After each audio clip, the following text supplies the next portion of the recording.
In this video, I will show you one of the easiest methods to unban your WhatsApp account fast. This method also helps if your account is back but you are not receiving the verification code. So after watching this video, go and try it out and let me know your results in the comment section. But listen, don't skip any parts of this video because you need every second in this video. First step, open ChatGPT. Yes, go to ChatGPT and ask it to write an appeal message for your banned WhatsApp account. I will show you the exact prompt on the screen. So don't change anything. Just type it exactly you are seeing it on the screen into ChatGPT. So once you send it, ChatGPT will generate a full appeal message for you.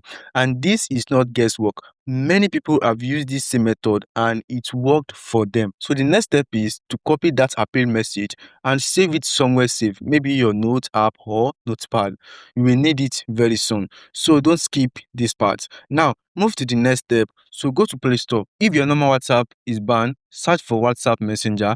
If it is your business account, search for WhatsApp Business. In this video, I'm using WhatsApp Business, but the process is the same.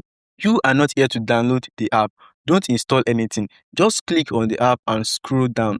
Keep scrolling until you see app support. So click that small drop down. You will now see the WhatsApp support email.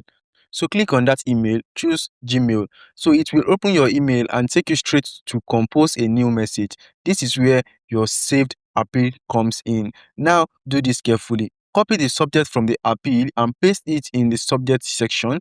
Then copy the full message and paste it in the email body. Check everything once. Make sure there is no mistake at all.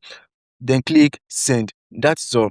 But what is next is very simple. You just need to be patient between 24 to 72 hours. In most cases, your account will be restored within that time.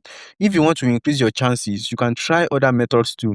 Check the video showing on your screen right now. It will guide you step by step. If you have any question, drop it in the comments. And if this helped you even a little, hit the subscribe button so you don't miss more tutorials like this. See you in the next one. Stay blessed.